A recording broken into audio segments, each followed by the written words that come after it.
Buenas tardes, autoridades de la facultad, autoridades de la universidad, autoridades externas también de otras organizaciones que nos acompañan, académicos, investigadores, emprendedores, estudiantes y asistentes todos. Muy buenas tardes y bienvenidos a esta ocasión muy importante para nosotros, donde tenemos dos invitados que nos van a contar desde su experiencia diferentes diferentes aproximaciones a lo que es temas de emprendimiento, temas de tecnología, algo que nosotros como Ingeniería 2030, como facultad y en particular a mí como parte de OpenBuchef, el ecosistema de innovación y emprendimiento que estamos impulsando, y yo como director del Laboratorio de Innovación y Emprendimiento Open Lab, estamos muy contentos de apoyar. Y va en la línea completamente de lo que queremos fomentar y aumentar cada vez más. En el Laboratorio de Innovación y Emprendimiento, en el Open Lab, estamos trabajando fuertemente en podríamos decirlo, en dos segmentos o con dos miradas. Una, muy fuertemente en lo que es ver las tecnologías que nosotros tenemos, que se han desarrollado en la facultad y en la universidad en los últimos años, y lograr transferir y apoyar en lo que es la transferencia, ya sea con licencias, con patentes, con spin-off, con startups, etcétera, para que lleguen al país, para que impacten a la sociedad. Y otra mirada, que es bastante distinta, pero que apunta más o menos también a lograr un impacto en el país, que es cómo nosotros podemos fomentar la creación de equipos de trabajo con la comunidad que nosotros tenemos en la facultad, vinculándonos con las otras universidades, y no solamente otras universidades, sino que otros actores del ecosistema, visto como el Estado, capitales de riesgo, otras universidades, otras facultades principalmente, empresas, etcétera, y cómo nosotros con ellos logramos generar un ecosistema y empujar una palanca, ojalá ser parte de los que están empujando esta palanca económica que busca llevar este país a un nuevo nivel de desarrollo. En base a eso, uno de los esfuerzos que se están haciendo muy fuerte, por ejemplo en Ingeniería 2030, es conectarnos no solamente con actores del ecosistema nacional, sino que también es generar lazos, vínculos y poder tener aprendizajes de actores que vienen desde fuera del país y que están haciendo cosas muy importantes. Por eso, nosotros en el ecosistema OpenBuchef, uno de los cargos interesantes que tenemos es el de emprendedor residente.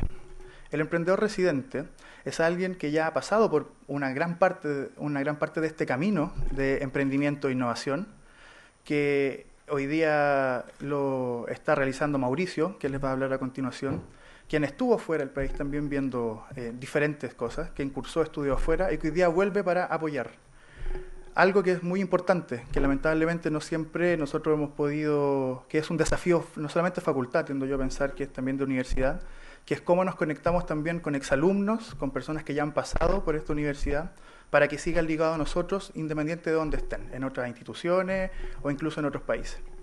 Así que me alegra mucho ver este público, me alegra mucho ver la convocatoria que hemos logrado, y me complace poder presentar a Mauricio Contreras, emprendedor residente del ecosistema OpenBuchef, quien va a hacer la introducción de los dos invitados que nosotros tenemos hoy día. Muchas gracias.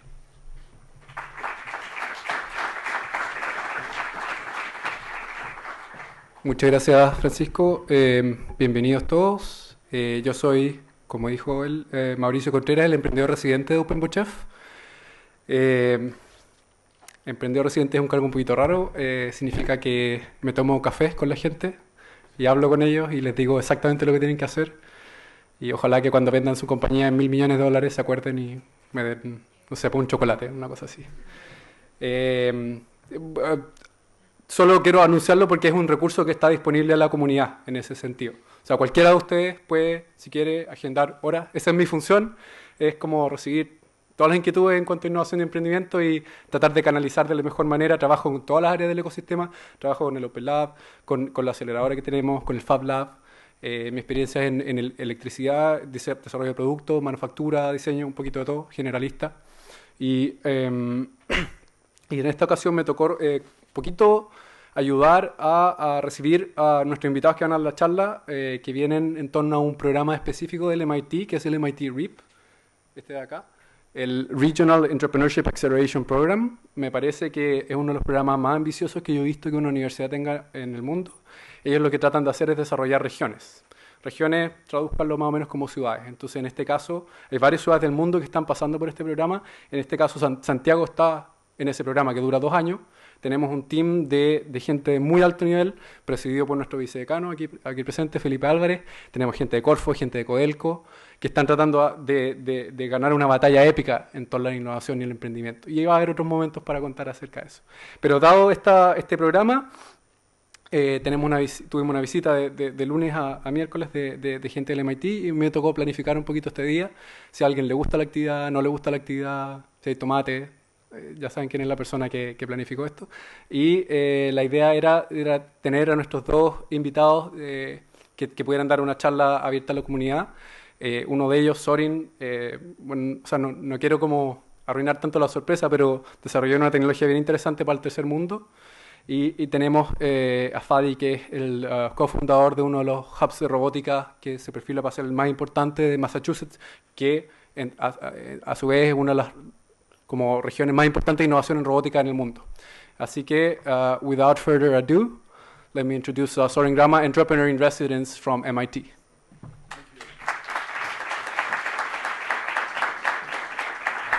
Bienvenido, emprendedores, estudiantes y profesores. That's about as far as I can go in my Spanish. Welcome, everyone. My name is Sorin Grama, and I'm an entrepreneur in residence at MIT. And thank you for inviting me here to share my story with you. I thought I would come here and tell you about my entrepreneurial journey, how I became an entrepreneur. I started as an engineer like you, very much like you. I was actually born in Romania. I speak Romanian, which is very similar to Spanish, so I feel like I have a connection with you. Romania and Chile are very, very similar. And I moved when I was younger to United States. My family immigrated to the United States, and I did my college, my university studies in the United States. I studied as an electrical engineer, and then I worked for many years in industry in Silicon Valley, in Texas, and even in Australia. And after about 10, 12 years of that, I decided I wanted to learn a bit more about business. And I wasn't thinking of becoming an entrepreneur or starting my own business. Although I had spent a lot of time working in small businesses with people and doing interesting things, I just wanted to go learn more about business. So I went to MIT to do a graduate degree in system design and management, which is a bit of a combination of MBA or business courses mixed with some high-level engineering courses like systems engineering and project management. So that's how I ended up in Boston at MIT. And from there, the story takes different turns. So I'll start with this. My initial plan when I got to MIT was that I would just get my degree, spend a couple of years, and then quickly go back to my previous job, which was in California at the time. And this was early 2000s.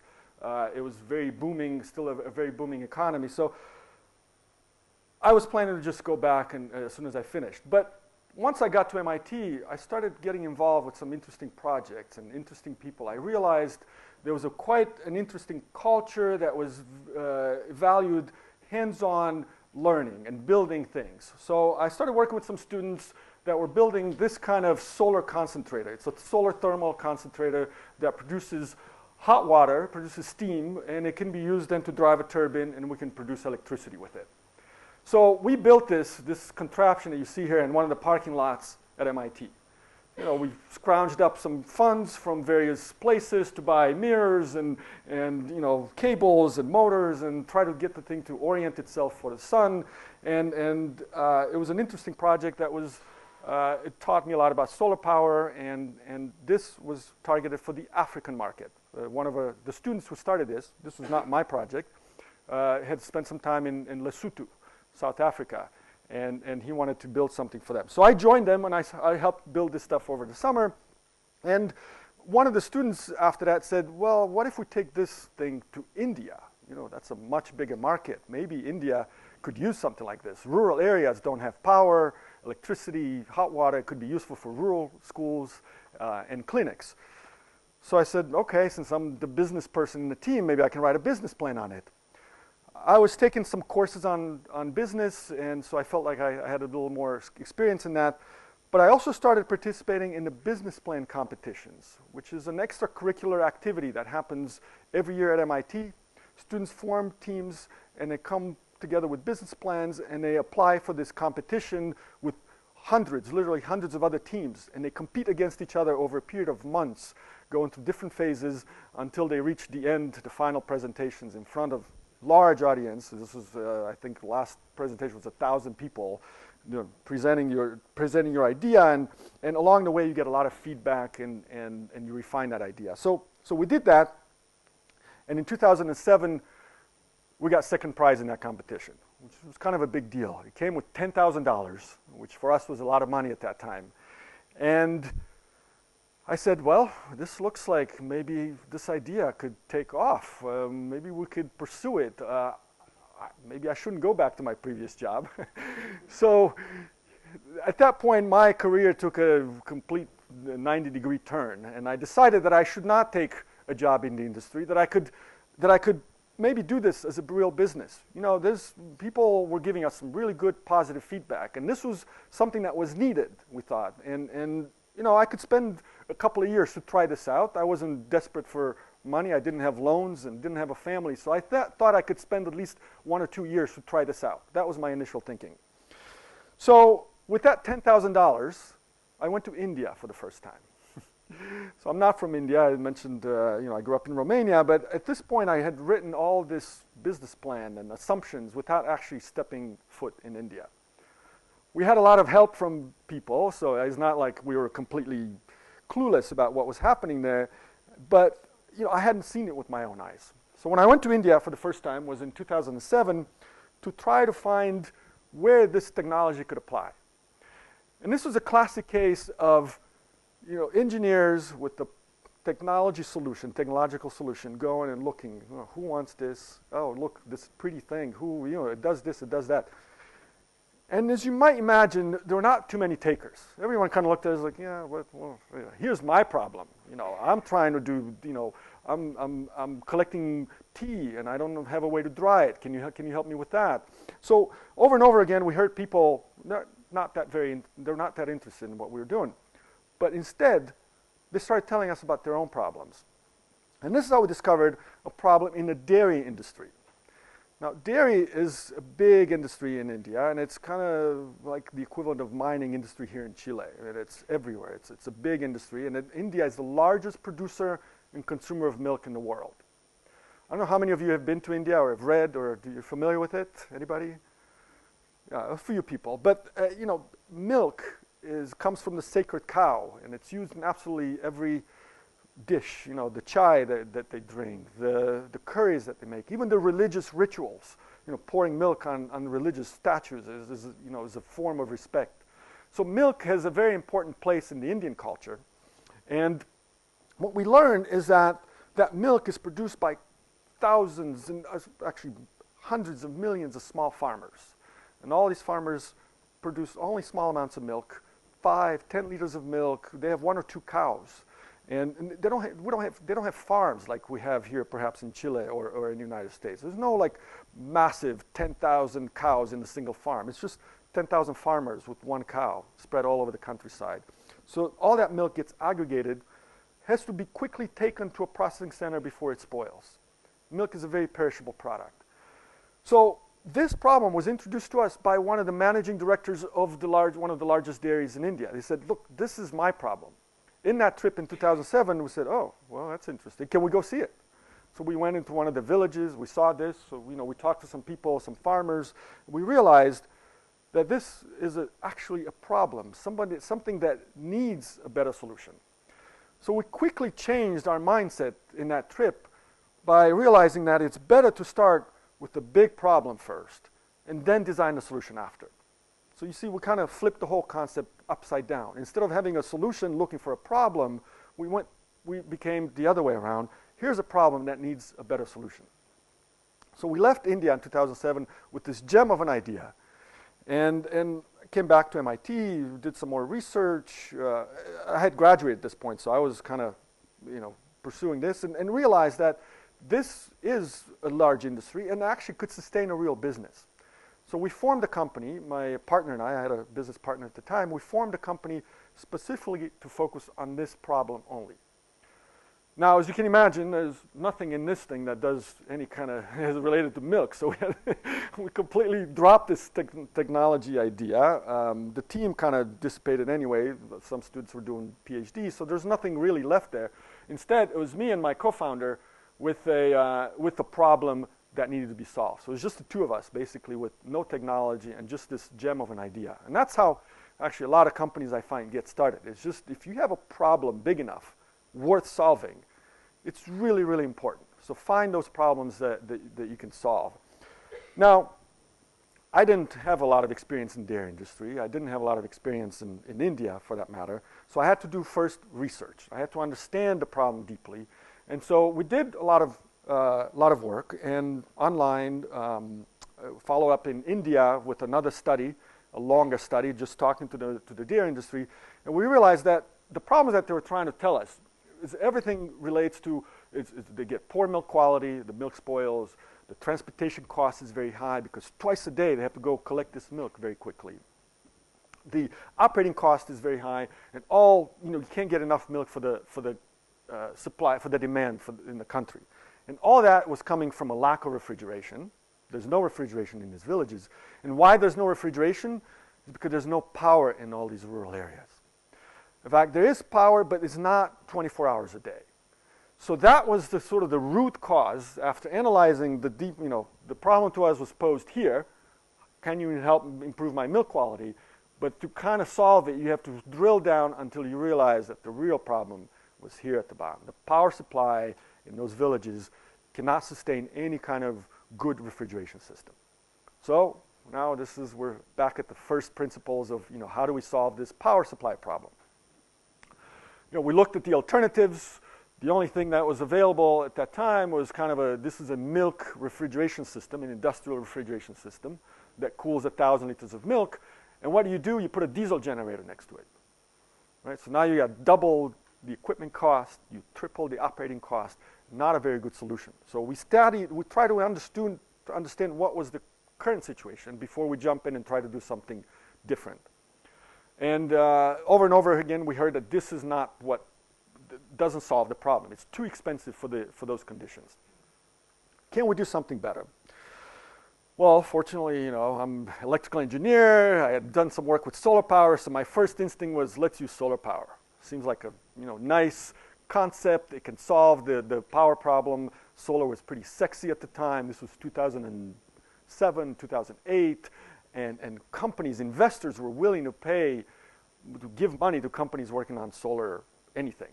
So I had this concept that we're going to do solar refrigeration. So we started with the prototype. Here, a very small prototype that we built in our lab in Boston. At this point, we got some money from an investor to help us build this stuff.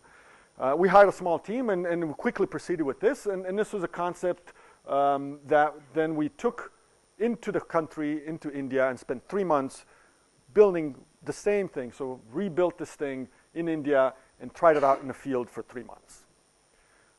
And we observed how people used it, what was the feedback, and the feedback generally was very negative. It was like, no, it's too complicated, it doesn't work. What we were doing here, to try to kind of cut corners and make it simple, we made a big ice box at the bottom. So we would get ice delivered into the village. We'd put the ice in the box here, and then use a solar panel only to drive a simple pump and a fan. And the ice was doing all the cooling. So, the power was coming from that ice, and I only had to have a small solar panel.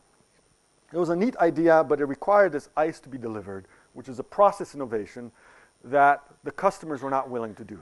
So when we tried this, and we had customers come, so dairies, meaning the customers, the processing companies that would buy this equipment and would come and look at it to see and they'd give us feedback. So that was very important to us to build it and try it and get feedback. And 9 out of 10 dairies said, "No, this won't work for me. It's too complicated." So back to the drawing board. We went back to Boston and let's try a different concept.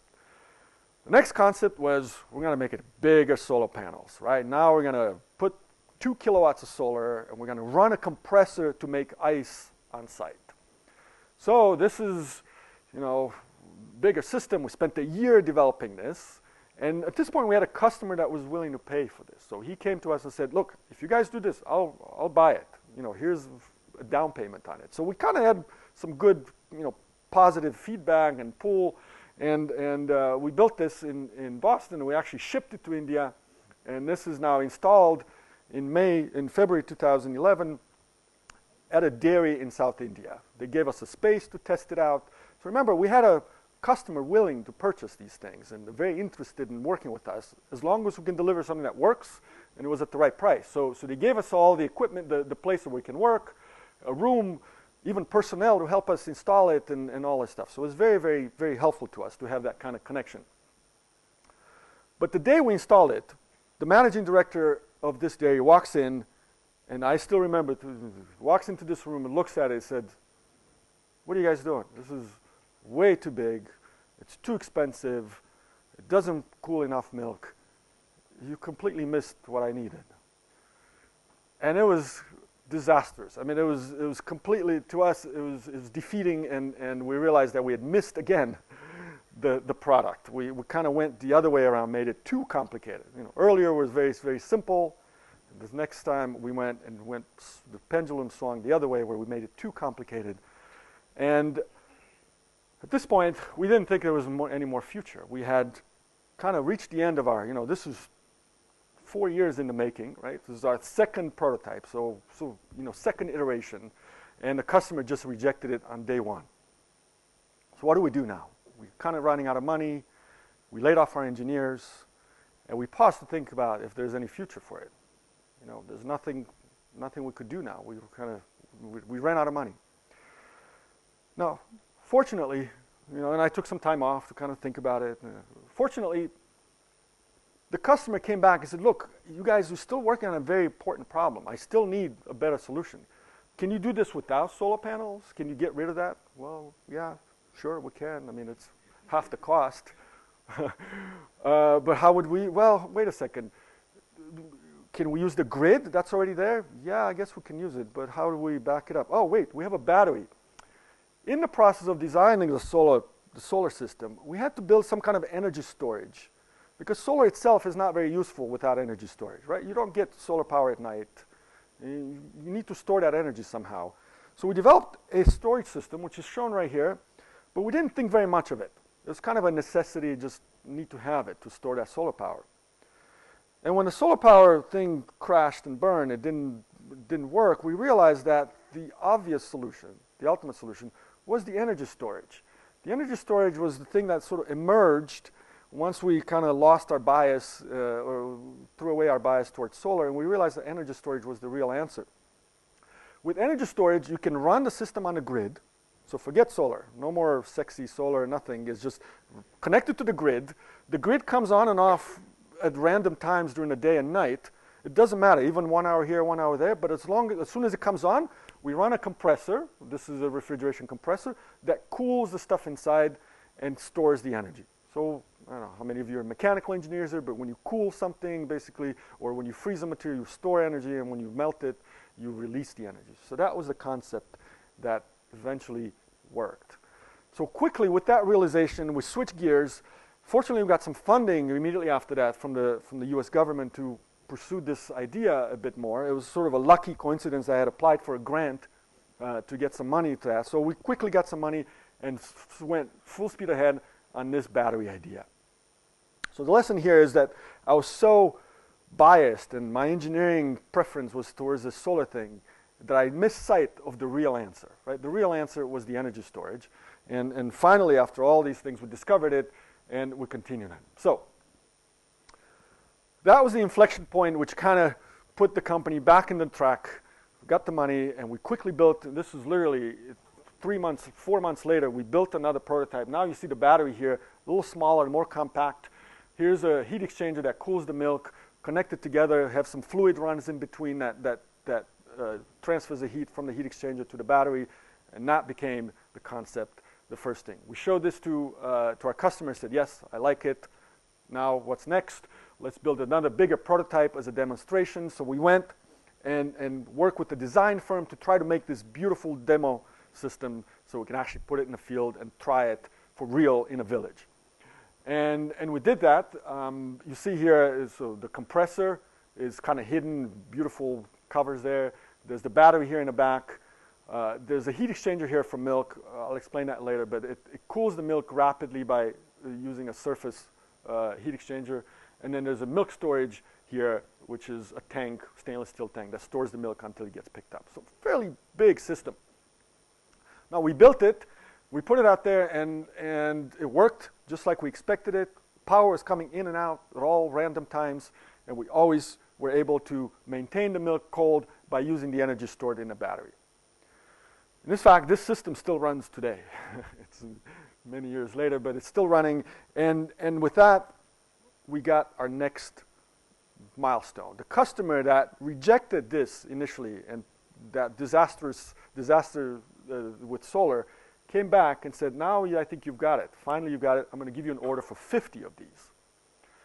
So this was now time to make a move. So at this point, I was back and forth between Boston and India. I was spending a lot of time in India, 2-3 months at a time, but you know, it's not the same as living there. So I convinced my wife to give up her job. We moved to India, and we started building a team to commercialize and take the technology to the market.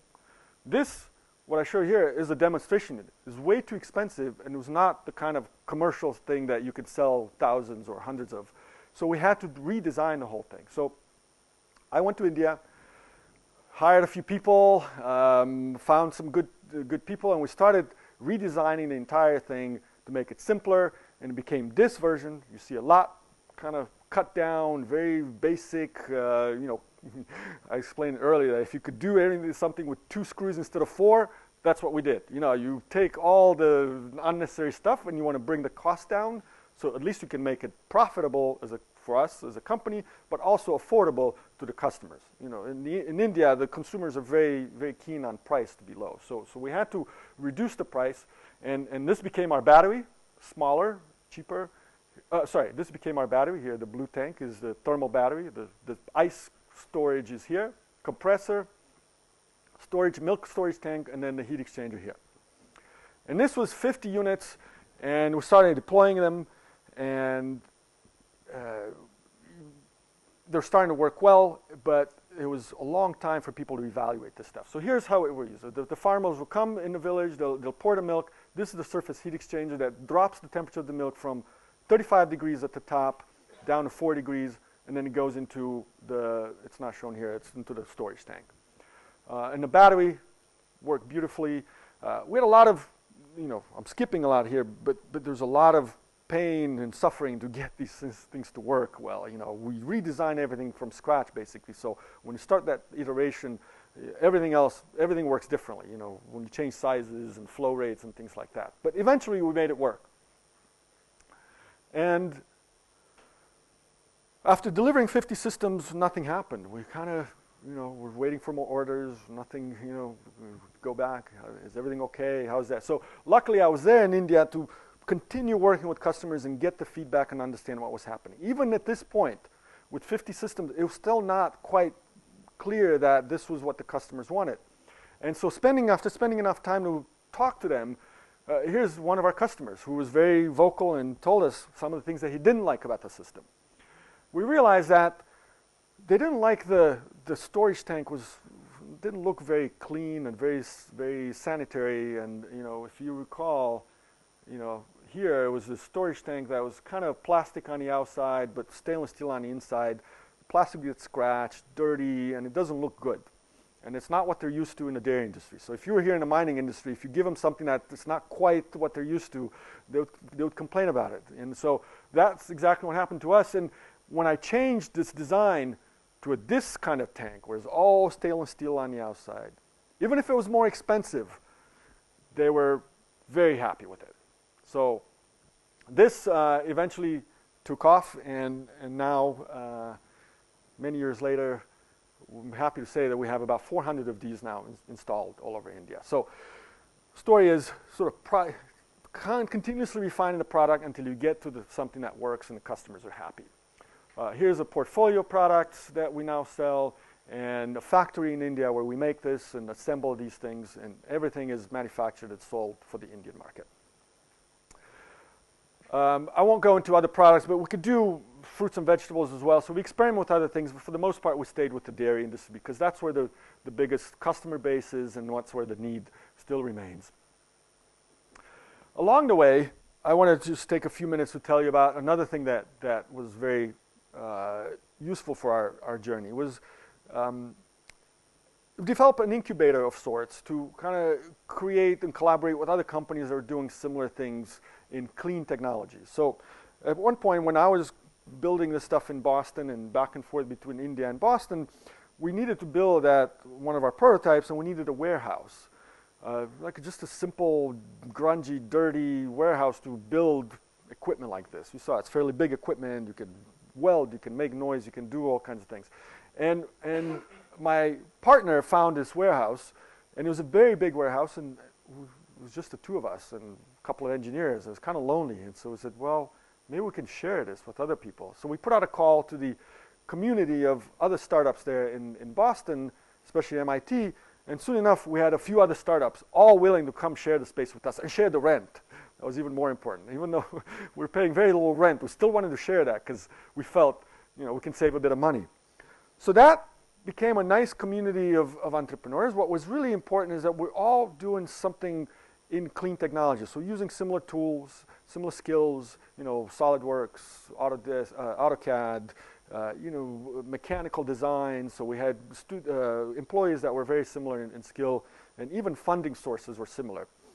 And later, when we got kicked out of that space, we went and moved to another. We found a bigger space. So we decided to rent it together as a group, 5 companies.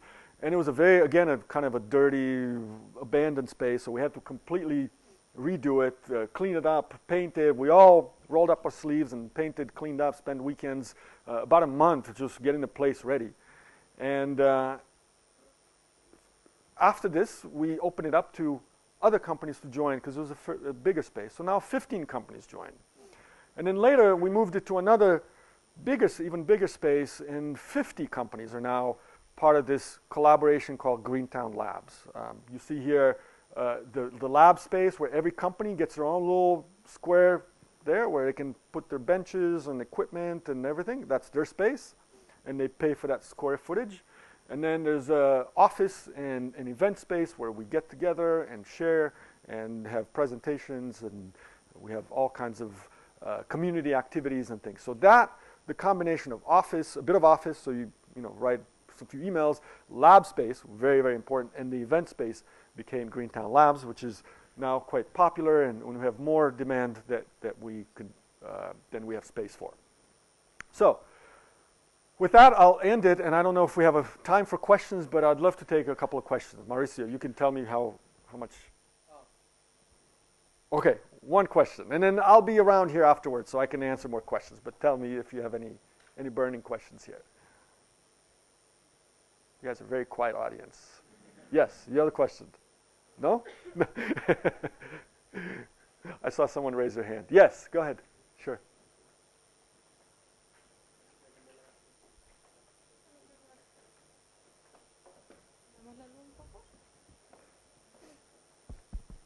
Hello? Hi, congratulations. My name is Fernanda Perez Cruz. Well, the only thing is give it to you congratulations for this presentation. It was very interesting for me, and one point it was for me very important because the solar energy make chemical pollution, and the step that you did, it was interesting. you change to other kind of energy, more green. And that is, for me, that is important.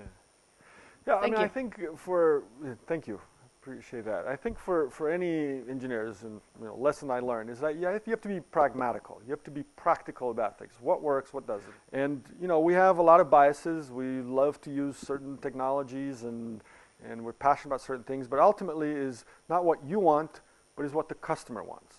Right? What works for that environment? So if you spend enough time there in the environment and with people, with customers, with users, you'll understand better what is needed. So then you do what is necessary to do. You solve a problem. I had a choice I had to make. Continue with solar, which was my passion. It's good. I mean, this was solar photovoltaics, which was at that time still it's a green technology, and environmentally better than diesel generator, far better than the diesel generator. So I was passionate about that. So I was a bit idealistic about it. But in the end, I had to give that up for the thing that was practical and solved the problem and had the impact. This is ultimately selling more systems is what makes impact and eliminates more diesel generators. So whatever it takes, we did it. The company, for better or worse, is now in better shape. It was a long struggle. I won't give you, this was, thank you for saying it's a success, but it's not yet, I feel, a great success. It was a great learning platform for me, and I'm hoping to apply this to other startups in the future. I'm now at MIT taking some time off, basically, after this journey to work with students. And just like Mauricio here does, I work and advise students on their own entrepreneurial journeys. And I love seeing how people navigate and how they start with one idea, pivot, as we call it, change, and then change again, and maybe one more time, and then they finally get it, and they continue working on it. So it's nice to see these emprendedores who are just they stick to it, and they continue working on it. And I'm hoping that many of you here will do the same. Okay. We have one more question. No, sure.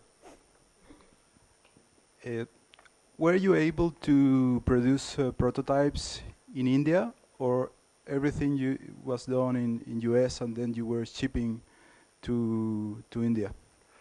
Initially, all the prototypes were, both, sorry. We were building prototypes in US, and then we would go rebuild that same thing in India. So we did that. We went back and forth, and then eventually we built everything in India. There's no point in trying to do stuff in US and ship it across oceans and seas to get to it. And plus the manufacturing methods, the capabilities, the materials are much different in India. So when you're on the ground there, you realize that they don't have the same capabilities to build stuff. So you have to design things in a simpler way with different tolerances, for example, mechanical tolerances and things like that. So there's a bit of both in the answer for you, but building locally with local materials and local skills is very, very critical. Great, awesome. Great. We'll have more Thank you. questions in the end. With that, I want to give the word to our next speaker, Fady Saad from, yep. So let me just,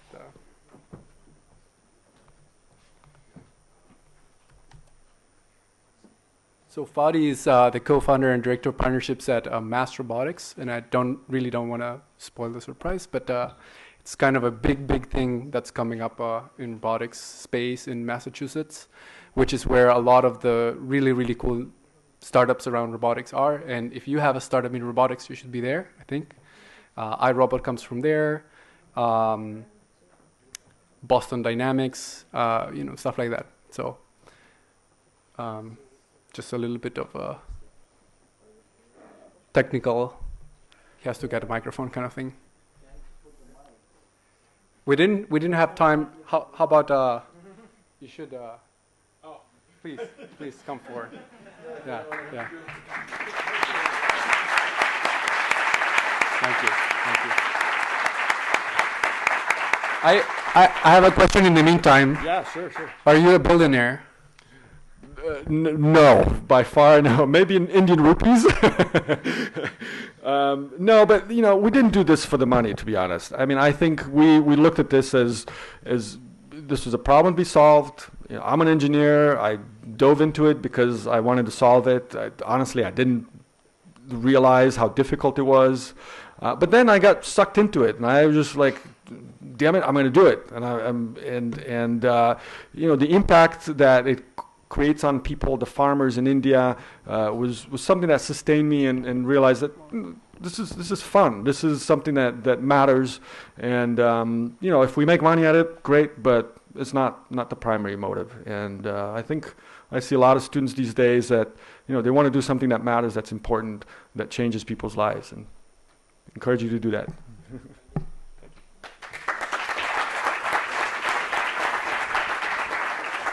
Okay, how are you doing today? ¿Cómo estás? So, yeah, it's a real pleasure to be among you today, and I thank you for the kind invitation, Felipe, Mauricio, Francisco, and the MIT Latin America team and office. So it's a real pleasure to be among you. What a beautiful country you have. It's my first time in Chile, and I was impressed. I felt like home. I'm originally from Egypt, so the weather, the people, the food, it's such an amazing experience to be at home, far away from home. So it's definitely an amazing experience. So let me start with a short story. Maybe some of you know already the story, but it goes like this. Two frogs were moving in the forest, and somehow they got into a bucket of milk. So they were drowning, and they couldn't get out of the bucket, right? And no matter how hard they tried to get out of the bucket, it was very hard, very slippery.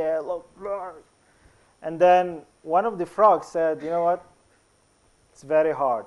That's it. We will die. And then this frog stopped doing anything, right?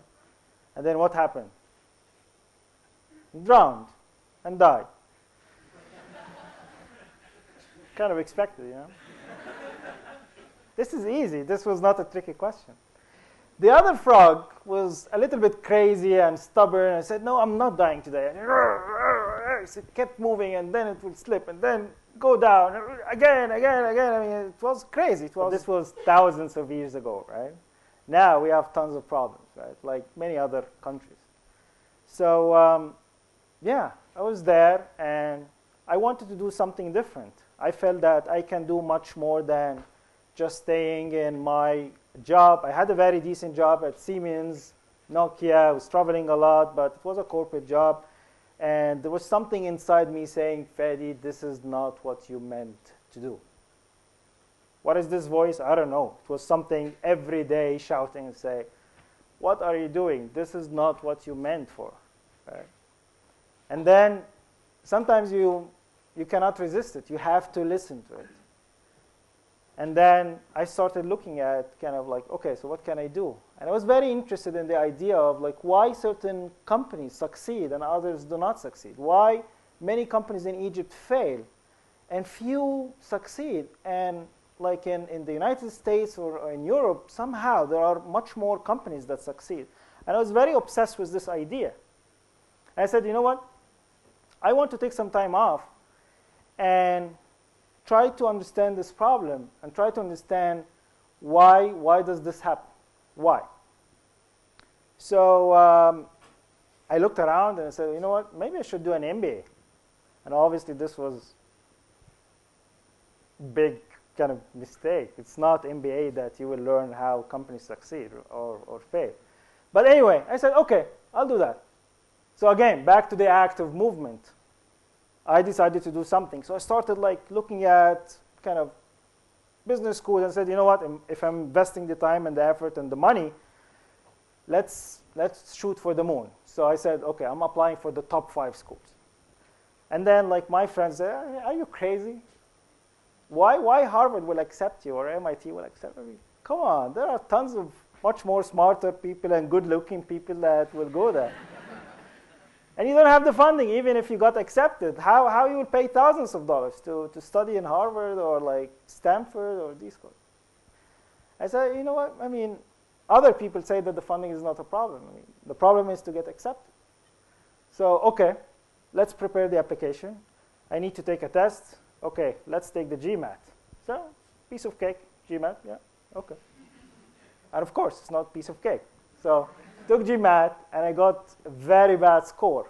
And as some of you would know, GMAT is a very long test, like 3 hours and a half. And it's, I mean, if English is not your first language, the English part is horrible and all of that.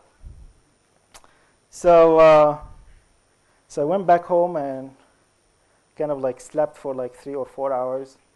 And I was very kind of disappointed. And then said, you know what, okay, maybe I didn't prepare well for the GMAT. Now I need to ask the people who scored high in the GMAT and know how to prepare for it. So, and then of course my friend said, see, you were never made it, man. I mean, you know what? Do an MBA in Egypt. Go to the American University in Cairo, which is my undergrad, and do an MBA there. They will give you a scholarship and everything. You will be fine. But I knew inside that this is not what I want. So anyway, long story short, I did the GMAT 3 times, and my score didn't change. It actually got worse. To the extent that even I emailed them and said there is something wrong with the scoring. I said, no, everything is fine. So I said, okay. I have 2 choices. Either I give up on the whole idea or just apply. And I decided to apply. So I applied to 5 schools, top schools in the US and Europe. Most of them said, your profile is very competitive, but the GMAT doesn't make sense with your profile. So we advise you to go back and take the GMAT. And I made a decision, I'm not taking the GMAT anymore. So, and then one school said, actually this school didn't require GMAT. So they accepted me. And it was one of the top schools in Europe. I said, okay, I'll go to Europe. I'll take the GMAT there. And anyway, I decided to go there looking for scholarships. Didn't work out. Applied for many scholarships. And then the only solution I had was to take a loan. I said, okay, I'll take a loan. And then one day I was sitting there, reserved my seat, and then I got an email that there are no more seats. You have to wait for the next semester. I said, damn, okay. So this wouldn't work. I have to wait. And meanwhile, I came across this program at MIT, which is called System Design and Management. It's a joint program between Sloan School of Management and School of Engineering, which was a perfect match for what I'm interested in. It was even better than the MBA. But there was one problem. The deadline was already passed. I said, you know what? I'll email them. So I emailed them. I said, I'm interested. Can I apply? They said, yes, you can apply. So I applied. A couple of months later, I got accepted. Obviously, this was like one of the happiest days in my life. But then after like enjoying myself for a couple of days, I said, oh, now is the funding issue, right? Anyway, long story short, I came across a scholarship in Egypt for Egyptians who get accepted to MBA or Harvard or MIT, and there are not many who get accepted. So obviously, I had a high chance. So I got a full scholarship and went to MIT. So why I'm telling you like all these kind of boring details about myself that probably most of you wouldn't care much about, but why I'm telling you that? I'm telling you that because I hear lots of discouragement. Lots of people told me that you cannot do it. And I'm sure that many of you will have those people. Those people could be your friends, could be your family, could be your professors, could be your coworkers, could be anyone. Could be an investor, could be a mentor, could be anyone. And they could be right. They could be right. But it's really up to you and up to the voice that you hear inside. What do you want to make out of your life? Do you want to listen to these kind of negative feedback, negative energy? Or do you want to take control of your life and do it your own way? Even if it didn't work, but at least you would have tried. So, my friends, there is magic in movement. I know that the title of the presentation is The Rise of Startup Escalators, which is a concept I've been working on and kind of kind of trying to promote now. But I wouldn't be here today if I have stayed in Egypt and did my MBA at American University in Cairo, right? So, movement. So, what do we have today? So, I did research at MIT around the organizations and companies, as I told you. And one of the things I learned many things. But one key concept is organizations are like humans. They are not machines. They are composed of people and other things. But they are like humans. They are living things. And they evolve over time. And as they evolve, they go through distinct stages, right? Like us. And in each stage, the needs they have are different. So the needs of the baby is different than the need of a teenager, different than the needs of an old age person, right? So what does this mean? It means that we cannot deal with companies in the same way we are dealing with startups. And we cannot actually effectively help companies unless we really understand in which stage they are in. So this is a very important concept that you don't hear a lot about it, is I need to understand in which stage your company is in order to be able to help you. And I can even predict and speculate about the kind of problems that you are facing. Exactly, if I know that you are a teenage, I can speculate about the kind of problems probably you're going through, right? So,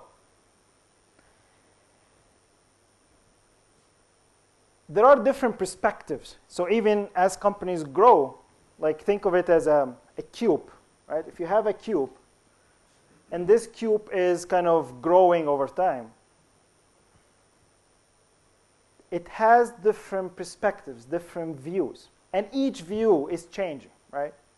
And the views are product development, team dynamics, processes and systems,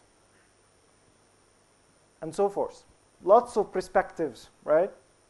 One of those perspectives is the technology adoption life cycle. So basically, what Sorin mentioned, that they came up with a product and then they sold it, how people will kind of adopt this new product and how fast or how slow, because if people are not buying your product, guess what? You don't have a business, right?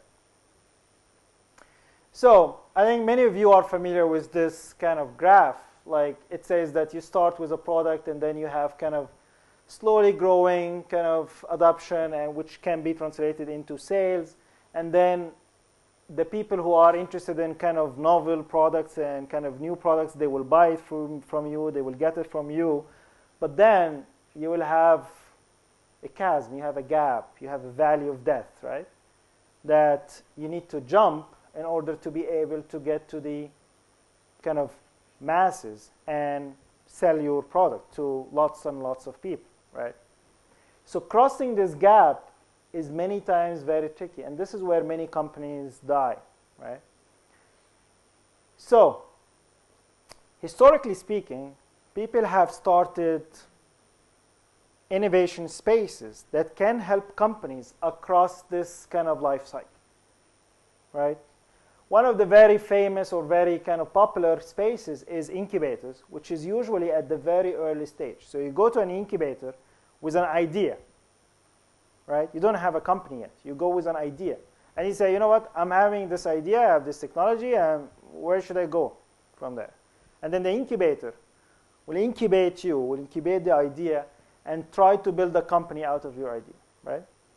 So this has been kind of a proven model, showed some success, but then people realized that, you know what, after we develop this, we need to accelerate those companies that were created in incubators. So people started creating what's called what? Accelerators, right? To escalate companies. Example for that is Mass Challenge, which is doing amazing work in Boston and worldwide. Techstars, Y Combinator, all these spaces are accelerators, right? And usually accelerators are time limited. Some of them offer space, some don't. But basically, you spend 3 months, 4 months, 6 months at maximum, and then you are out to the world, right? You are on your own. So this model has been very, very effective for software and apps companies, because if you are developing a software or an app, most of what you need is a laptop and Wi-Fi connection, right? But if you are developing a biomedical company, materials, new materials kind of discovery or related company, or any hardware, whether it's energy like Sorin's company, or robotics, or consumer products, anything that has hardware, then you are in a totally different game, right? So we said, okay, why don't we build a specific space that will actually help those companies scale? And we looked around and we found that there are already existing places doing that, because it's a real need in the market, right? So Greentown Labs is a very good example, and actually it's an inspiration for us when we design MassRobotics. We spent a lot of time with Sorin's co-founders and team to try to understand Greentown Labs, and they focus on clean energy companies. And then there's another example called Lab Center, which focus on biomedical companies. And the model there is basically you have a co-working space, but also lab space.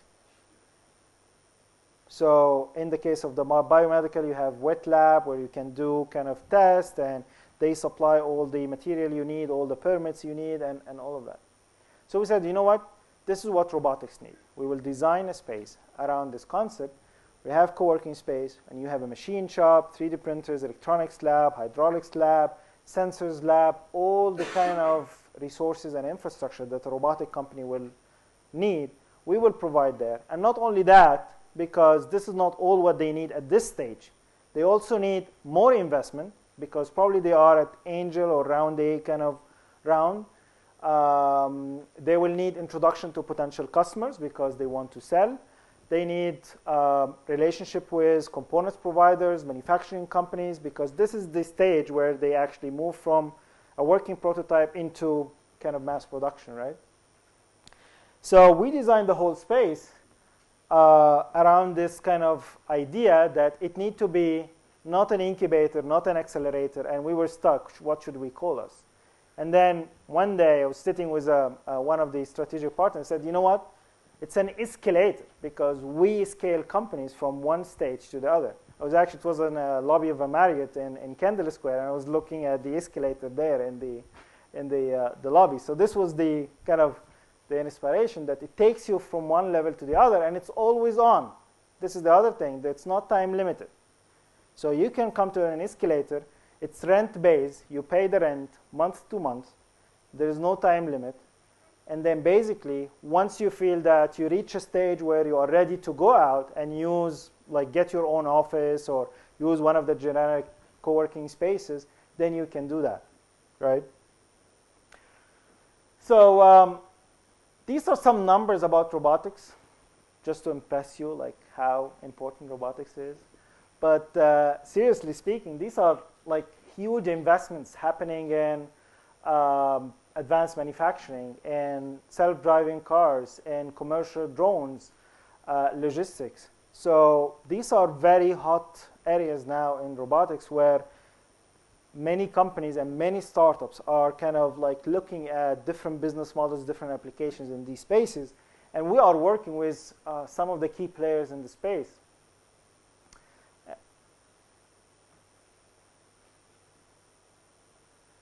So this is kind of a snapshot of like, what do we mean by providing the network for the startups we have? So obviously, this is the the larger cluster in Massachusetts, at least. Obviously, the vision we have is an international vision, but the cluster is around 300, 350 startups, medium-sized and large companies who are related to robotics. By the end of next year, we forecast that we will have around 30, 40 companies working out of MassRobotics. but also other innovation spaces and co-working spaces, because an incubator and an accelerator would be the funnel for us. So companies would finish their program, will come to work from us, and companies who grow out of MassRobotics will go to a place like CIC or WorkBar to go from there. And then lots of investors that are very interested in the robotic space. So we build this network of investors who are focusing on the kind of technologies and markets that our companies are interested in. Also, some of the kind of testing infrastructure and facilities in the state. So the Nerve Center in UMass Lowell and Woods Hole Center for kind of marine robotics. And obviously the government, because the government is playing a key role in robotics because of regulation policies. So a big issue that we are engaged now is self-driving cars regulation, how this will look like. We are engaged with the White House, we are engaged with the city of Boston, with the state government, like how the regulation should look like. And tons of questions there. Drones, the FAA regulations were also giving advice and recommendation how the regulation should look like. So it's very important to be engaged with the government. And last but not least is universities and kind of educational programs like FIRST Robotics and all the kind of STEM-related robotics activities. So this is kind of a snapshot. It's much more complex than that, but this is just to give you an idea, like what are the key players, what are the stakeholders. And then we said, you know what?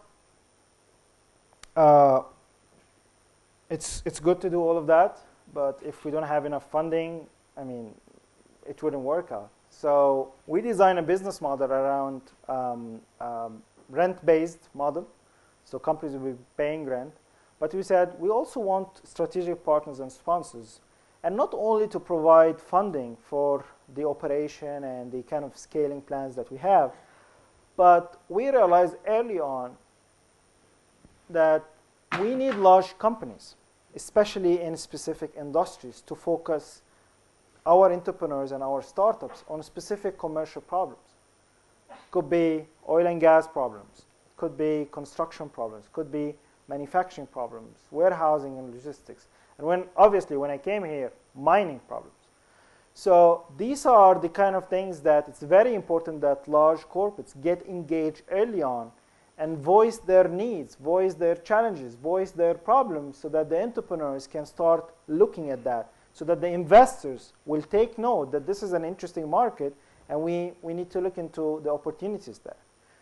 So, and as you can notice, some of those companies are not potential customers of robotics, like Autodesk, Arrow, Harmonic Drive, SolidWorks, Panasonic. I mean, Panasonic could be both. But those companies are supporters.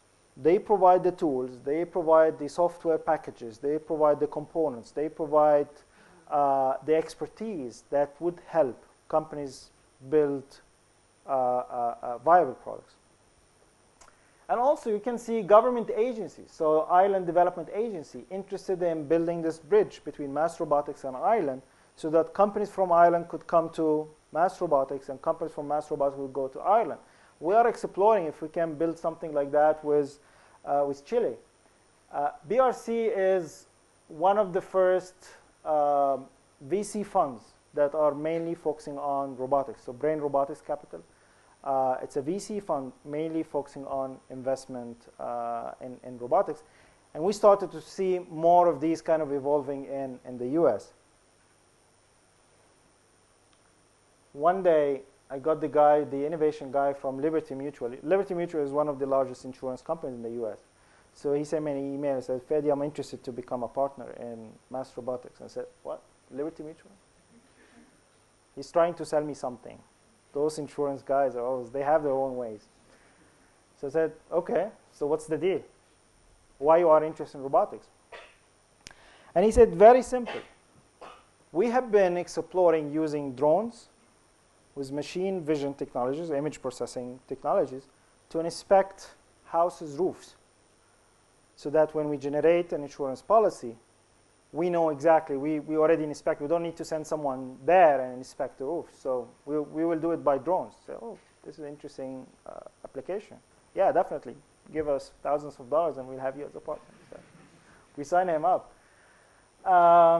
And so forth, like every day, like oil and gas companies. We are in discussion now with few of them, and tons of applications, drones inspecting towers, inspecting pipelines, unmanned kind of ground robotics to do dangerous and unsafe kind of operations. Construction the same. Lots of applications happening. Obviously, warehousing and manufacturing has classical kind of problems that we're working on. But this is kind of a snapshot of the founding sponsors and partners. And now we started to expand beyond Massachusetts, and we have been speaking with people in Canada, the UK, Ireland, France, Switzerland. Cowboy Ashley, I'm from Jamaica. Hi. I want to thank both of the presenters for their excellent presentations. I was definitely engaged and inspired. My question is for the first speaker. I was here sitting with my colleague and I was just completely flabbergasted because I don't think I would have had the strength and the courage and the drive to continue pursuing my dreams in such a way that you have. In fact, it's something personal for me because I had previously stopped something that's pretty similar to this, to change careers completely, because I didn't have the drive and the courage to pursue what I really wanted to do. And so my question for you is, what advice would you give to someone who was in my situation, and I'm sure for people who want to achieve great things in life, who want to advance themselves, but are facing discouragement, who, you know, just really can't go on by themselves? Well, I don't know if I have best answer for you, but who's the Consuela or Constanza? I think you said one word that I think matters is by themselves, right? You don't have to do this alone, and I think that's the part that really helped me when I was going through difficult times, is that I had a supporting community that was helping me. First was my own family. I had a very supportive wife that continued to encourage me to do this, and she saw the company come from the very beginning, from zero to where it is now, and she was always very supportive. I had a lot of friends and acquaintances in Boston that were very intrigued by what I was doing and always encouraging, because they would always come to me and said, you know what, Sorin, I would never be able to move to India or do what you're doing in India, but you're doing something great. It's so awesome. And we would send them pictures and videos from our travels and all the crazy things we did in India. As I can only begin to tell you some of the things we did there. And they were always thought it was really interesting. It was really, because they couldn't do that themselves. So I was they were living vicariously through me in some ways. It's an English word that means you live through someone else by experiencing someone else's life. So they were very encouraging. And I had a professional community that was also very encouraging. You know, Greentown Labs was kind of our little community where I watched others fail like I did. So I'm not the only one who did that. There was lots of companies there that, fall on their face and, they thought they had the customer signed up and it turns out that it didn't. The order didn't come through. They run out of money. They missed the product. All that stuff, I saw that, and I think that's what, Greentown Labs was it was a support community for us. So we were, cry on each other's shoulders, figuratively, not always, not literally, but we'd cry. People say that the most kind of value they get from these spaces is the community, like having someone around you saying that keep going. I think the unique experience I had in Egypt and seeing the frustration, the disappointment of people when they start something and they have high hopes and then they fail. I think this was a big motivation. Just imagine if you can help people, and there are lots of resources now. How you can make a company successful? It's not the challenge is not the knowledge or the know-how is not there. This is not the challenge. The challenge is this know-how kept exclusive for investors, for people who are making living out of that. So how you can like understand that and democratize it, make it available for everyone to understand the tricks, the secrets. There are secrets there. So imagine if you make this available for thousands, millions of young entrepreneurs, how much value we can generate out of that, and how much jobs we can create, and how many problems we can solve. So I think this has been the motivation. Yeah.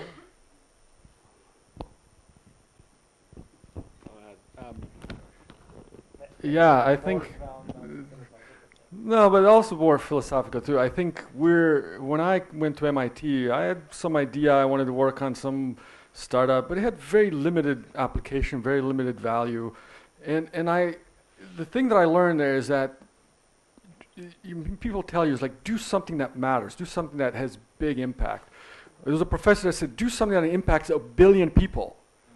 Not 10, 20, or your immediate friends and family, but 1 billion people. Can you do something like that? And that's the kind of attitude you see there. You know, now of course you can't do 1 billion people. I'm not impacting 1 billion people, but thinking like that, like doing a big impact, is what drives me, and I think people like Fady. I mean, he's, you know, he impact. You know. Right. I like Fady because. As long as you get the phone numbers right. But you know, by helping companies, which then help customers, which then, you know, I think, you know, he probably thinks about that impact. I can't speak for yourself, you can add to it, but I think about the impact myself. I think about the farmers that use our systems. You know, it makes me feel good, it drives me, you know, it gives some guidance, it makes my life more meaningful. So think like that, you know, helping others and having a big impact is something that's important. So, so two things. I think for me, I'm not the best example of an entrepreneur in Egypt, because I would say that there are much more intelligent people in Egypt, much more smarter, much more maybe hard worker and even resilient than me, who managed to build successful companies in Egypt. So don't take me as this is the kind of like, if you want to make best use of your life, you need to get out of your country. No, I mean, again, it's back to the idea of you need to keep moving. It just happened that my calling was that I need to go and study this specific problem, and it happened that MIT is probably the best place to go there, and Boston is, I mean, it just happened. How, I don't know. But this was my calling. But there are lots of entrepreneurs in Egypt doing amazing stuff that I'm sure that there are lots of entrepreneurs in Chile, in India, everywhere. And by definition, an entrepreneur is someone who is like against all the odds, against all the kind of challenges, they still manage to be successful and achieve something. This is the definition of entrepreneur. If they give up, they are not entrepreneurs, right? So, so this is one point. For the second point, which is how countries can do that, this was actually part of my research at MIT, is I spent a lot of time looking at, because I realized that success is not only a function of startup, it's a function of the ecosystem they will be embedded in, right? So I spent a lot of time looking at internal success factors in a startup and also external factors from the ecosystem. And what I found out, there are tons of research out there, lots of literature. So it's a huge area of research that many people are innovating around. Michael Porter at Harvard have some ideas. Many professors, Scott Stern and Fiona Murray at MIT, they have lots of research around the area. Babson, they also have lots of people working on entrepreneurship ecosystems. So many people are researching this problem. So I cannot answer your question now, but in a nutshell, what I can say is we need to think about these things as a complex system. And in any complex system, you have lots of moving parts. And the main challenge with these kind of complex systems is you don't know from where you should start. This is the main problem. If you have lots of things, infrastructure, technology, education, labor market, market size, technological readiness, R&D centers, I mean, finance, institutions, IP, all these kind of things. So where you should start. So in my research, I found 4 leverage points. And a leverage point in any system is something that if you change it a little bit, it has a huge impact on the whole system, right? So the 4 kind of factors I kind of concluded are mainly, and those are like general things that need to be unpacked. Institutions in the country. So this has to do with rule of the law, IP kind of regulations, all of that. The second one is labor market efficiencies. So labor laws, non-compete, basically laws and regulations that manage the relationship between employees and employers. The third one is market size. So how large is the market? It could be local market. It could be accessible market. So for example, you have the Chilean market, but you also have the Latin American market that you have access to because of geography, because of language, because of all of that. And the fourth one,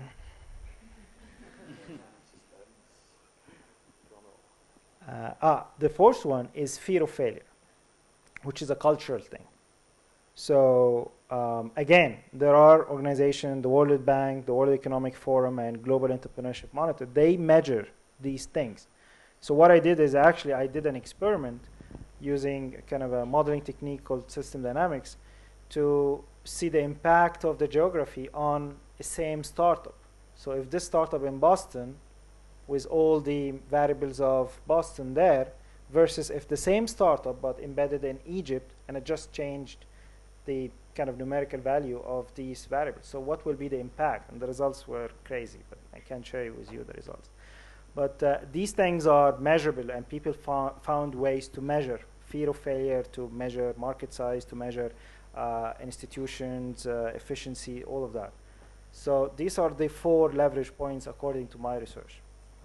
There might be some other kind of ideas, but this is what I found. Yeah, I really like that. I want to just emphasize the last one, the fear of failure. I think that's one thing that's very unique for the American market. You know, the tolerance for failure is very high. You know, people are okay. It's okay to fail. You know, we failed so many times with this project, and people were still encouraging us. Investors were still willing to give us money. You know, you fail, you learn for failures, and that's unique. I don't know how to create that kind of. You don't see the same culture, say in Japan, for example, where fear of failure is catastrophic, right?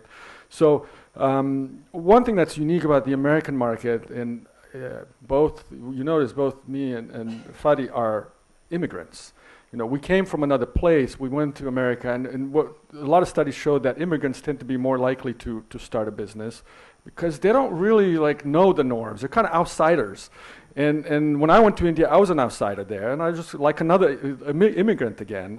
And you know, I was able to just kind of not follow the norms so much and kind of blow through things and just do what I thought was best and right. And sometimes that helps. Yeah, you don't have much to lose. Yeah, right, exactly. So I think being that immigrant attitude helps. Now, you know, I'm not saying here it's hard to have that because you don't have as much of an immigrant. Maybe generations ago, I don't know. Maybe that still feels in your nature here in Chile. But you know, like Fady said, you have a unique opportunity here with all of South America. I mean, you know, I see a lot of countries look up to Chile. You know, the development that's happening here and the level of education and everything. Like, if you go out to Peru and Colombia and other places, you can be that immigrant and you can make a big impact there. Also, immigrant in another industry. Like, I took on the dairy industry as a complete outsider, quote-unquote immigrant there, right? I had no idea what I was doing because I was so naive. I was able to sort of break through the norms and come up with an innovation that someone who's steeped in that industry would not see it the same way. So, you know, break the norms and get outside of it, and I think that's another lesson that I would add.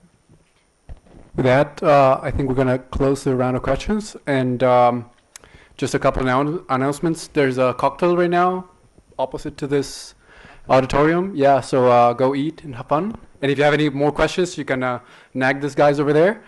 Second, longer term, maybe every entrepreneur in this audience is welcome at the open lab, second floor of the building, immediately after that wall. So come visit us, have some coffee, and do great things. And I want to thank Mauricio. He did amazing work in organizing all of this thing. Thank you. Thank you. This guy knows what he's doing. So keep in touch with him.